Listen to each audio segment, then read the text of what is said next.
Hello सम्पूर्णमा नमस्कार। फेरि पनि स्वागत छ मेरो Facebook page green valley nursery मुलुकीमा। यहाँनिर तपाईले जरबेरा खेती सम्बन्धी सम्पूर्ण जानकारीहरू प्राप्त गर्न सक्नुहुनेछ।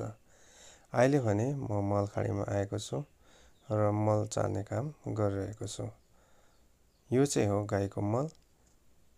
मलमा धेरै मात्रामा झिक्राहरू, पातपतिङ्गर र गनेउलाहरू भएकोले गर्दाखेरि मैले मलहरू यसरी चालिरहेको छु। र चालेको मल चाहिँ प्रयोग गर्न पनि सजिलो हुने भएकोले गर्दाखेरि पनि मल चाहिँ म चाल्ने नै गर्छु। यसरी मल चाल्नुको लागि चाहिँ बर्खाको समयमा मललाई चाहिँ ढाकेर राख्नुपर्ने हुन्छ र मात्रै यो सुक्खा महिनामा मलहरू चाल्न सजिलो हुन्छ, नत्र भन्दा चाहिँ गाह्रो नै हुन्छ। यो देखिरहेको फार्म चाहिँ 2 वर्ष पुरानो हो र यहाँ चाहिँ मलहरू थप्ने समय भइसकेको छ।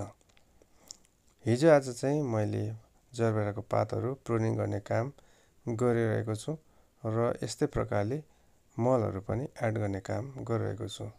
जरबेरा चाहिँ जति धेरै फुल्छ त्यति नै धेरै मलहरू पनि आवश्यक पर्ने भएकोले गर्दाखेरि पनि टाइम टु टाइम हामीले मल पनि लाउने गर्नुपर्ने हुन्छ।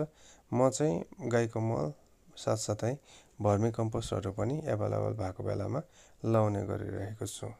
हिजो आज चाहिँ यसरी नै अलिअलि गर्दै गरिरहेको छु। पुरा दिन म जरबेरा फार्ममा म दिन सक्दिनँ।